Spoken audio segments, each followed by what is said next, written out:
Hey all, ഇന്ന് നമ്മളിവിടെ how to crack UGC net in first attempt എന്നുള്ള നമ്മളുടെ ഒരു ടാർഗറ്റിൻ്റെ സെക്കൻഡ് പാർട്ടാണ് അപ്ലോഡ് ചെയ്യുന്നത്. നമ്മൾ ഡിസ്കസ് ചെയ്യാൻ പോകുന്നത് ഫസ്റ്റ് പാർട്ടിൽ നമ്മൾ ആകെയുള്ള 10 യൂണിറ്റ്സും ആദ്യത്തെ 5 യൂണിറ്റ്സിൻ്റെ കണ്ടൻസുമാണ് ഡിസ്കസ് ചെയ്തത്.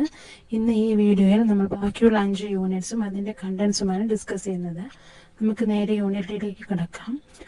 യൂണിറ്റ് 6 ലോജിക്കൽ റീസണിംഗ് ആണ്. പേര് പറയുന്നത് പോലെ തന്നെ വളരെ ലോജിക്ക് ഉപയോഗിച്ച് പഠിക്കേണ്ട ഒരു യൂണിറ്റാണിത്. വളരെ പെട്ടെന്ന് കണ്ടന്റ് പറഞ്ഞു പോയാൽ ഇതുവരെ ചാപ്റ്റേഴ്സ് അല്പം പോലും പഠിക്കാത്തവർക്ക് വളരെ ബുദ്ധിമുട്ടായിരിക്കും മനസ്സിലാക്കാൻ.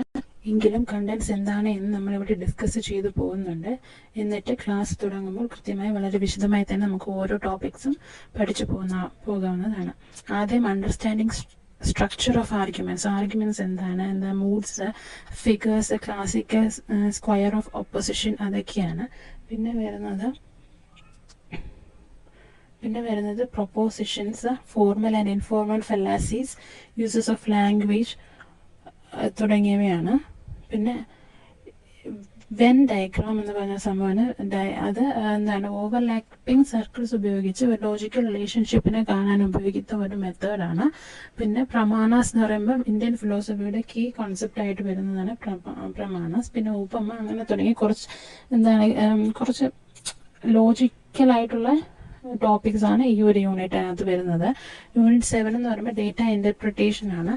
ഒരു ഡേറ്റ ഇന്റർപ്രിറ്റ് ചെയ്യുക, നമ്മളത് അതിനെക്കുറിച്ച് പഠിക്കുക. Sources, acquisition and classification of data, quantitative data, qualitative data. പിന്നെ ഗ്രാഫിക്കൽ റെപ്രസെൻറ്റേഷൻ എന്തൊക്കെയാണ്? ഗ്രാഫിക്കൽ റെപ്രസെൻറ്റേഷൻ ഉപയോഗിക്കുന്ന methods bar chart, histograms, pie chart, table chart, line chart, mapping of data, ഇതൊക്കെയാണ്. പിന്നെ unit 7 last topic data interpretation ആണ്. Data ഇന്റർപ്രിട്ടേഷനകത്ത് data and governance ആണ് വരുന്നത്. Unit 8 എന്ന് പറയുമ്പോൾ ഇൻഫർമേഷൻ ആൻഡ് കമ്മ്യൂണിക്കേഷൻ ടെക്നോളജിയാണ്, ICT. അതിൻ്റെ അബ്രിവേഷനും അത് ടെർമിനോളജിയാണ് ഫസ്റ്റ് നോക്കുന്നത്. പിന്നെ basics of internet, email, intranet, audio and video conferencing, digital initiatives in higher education system, development and environment, natural and energy resources. അതിനകത്ത് solar energy, wind energy, soil energy, അങ്ങനെ തുടങ്ങി എല്ലാ സോഴ്സസ് ഓഫ് എനർജീസിനെ കുറിച്ചും പറയുന്നുണ്ട്. Next chapter unit 10 ആണ്. Unit 10 higher education system ആണ്.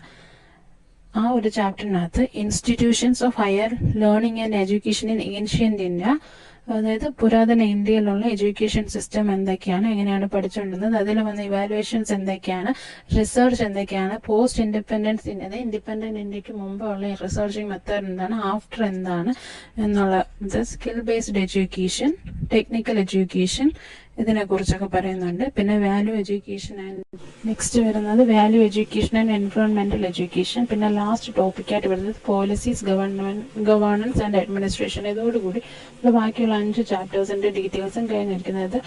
Total 10 units ആണുള്ളത്. 10 യൂണിറ്റ്സിനകത്ത് different sub topics ആണ് വരുന്നത്. ഓരോ സബ് ടോപ്പിക്കും നമ്മൾ ഡീറ്റെയിൽഡ് ആയിട്ട് തന്നെ വരുന്ന ക്ലാസ്സുകളിൽ നോക്കും. ഇതിനകത്ത് എന്തെങ്കിലും ഡൗട്ടുകൾ ഉണ്ടെങ്കിൽ കമന്റ് ചെയ്യുക. വളരെ പെട്ടെന്നാണ് ക്ലാസ് പറഞ്ഞു പോയത്, കാരണം വാസ്റ്റ് ആയിട്ടുള്ള സിലബസ് ആണ്. അതുകൊണ്ടാണ് നമ്മൾ വിശദമായിട്ട് ഓരോ സെക്ഷനും ഓരോ സബ് ടോപ്പിക്സും വളരെ കൃത്യമായിട്ട് തന്നെ വരുന്ന ക്ലാസ്സുകളിൽ പറയുന്നതായിരിക്കും.